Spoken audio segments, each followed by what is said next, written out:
For my oral history project, I interviewed one of my really good friends. Her name's Megan Babler.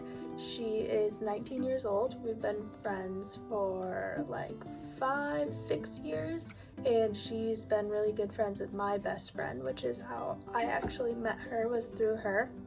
She lives in Dallas, Texas currently, so I wasn't able to interview her in person because that's where she goes to school, but she and I grew up in the same town, although she went to a different school than I did.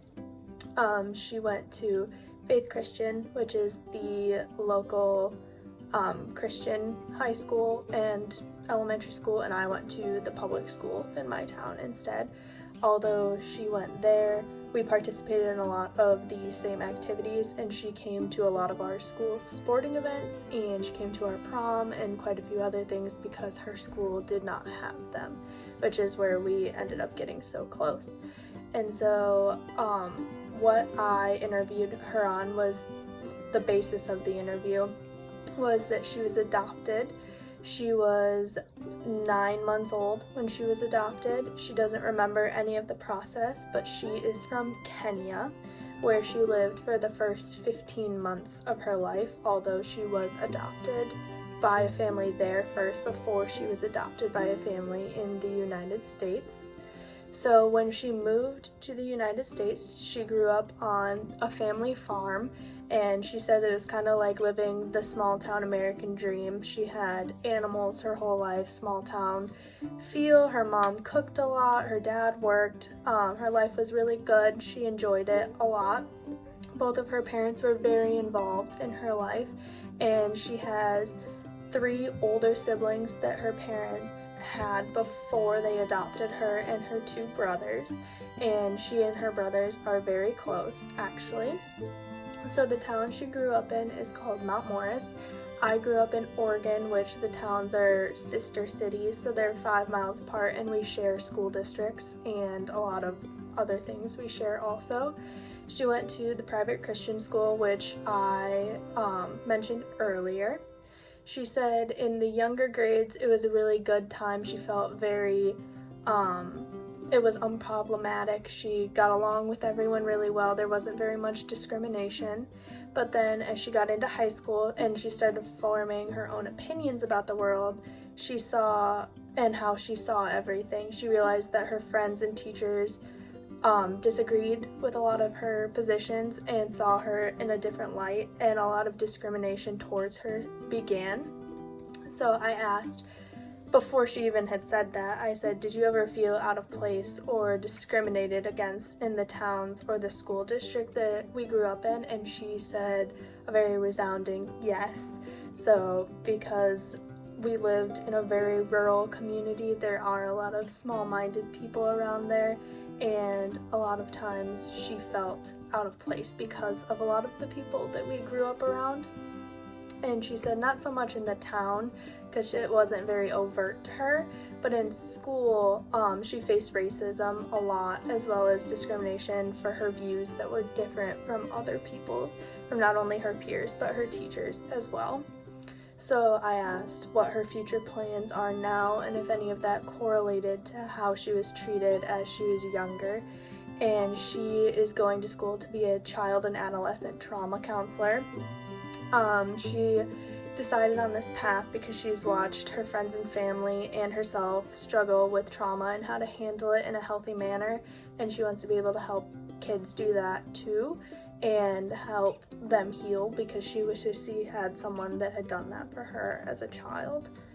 So I also asked, our interview was a little bit before the election, so I asked her how she felt about the current state of our country, and she feels really uneasy, and she said with COVID, racial upheaval, and the pending election, she really hopes that 2021 becomes a brighter spot for all of us and that we can heal a little bit from all of the trauma that's happened in the past few years. I asked her if she had ever felt treated differently than her other siblings in her family, and she said my mom would sometimes favor siblings that were grown and married over her because they were her own children, and she felt that she was being slighted slightly by her mom because they were her own children and not ones that she adopted. And she called her out when she was 12 for it, and that it was being unkind and hurtful. And she started to do a lot better, and she is really close to her mom, actually.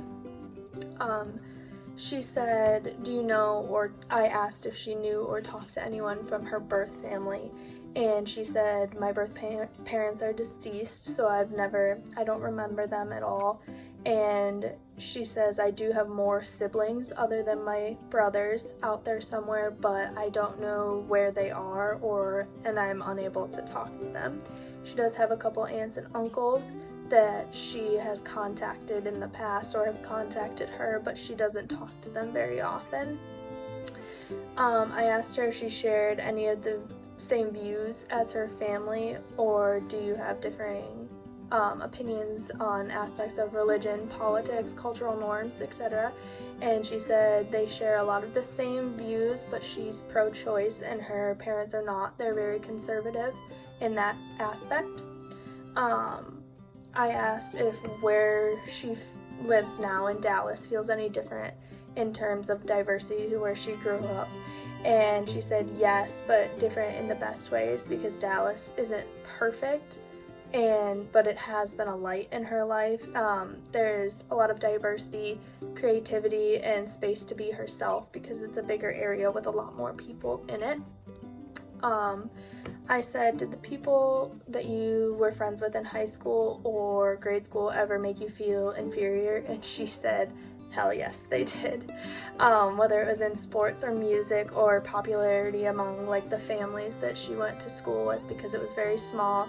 There were several times where I felt less than and had to figure out how to handle it because of a lot of how the people treated her and made her feel less in terms of being able to perform academically well, perform well in sports and music and all aspects.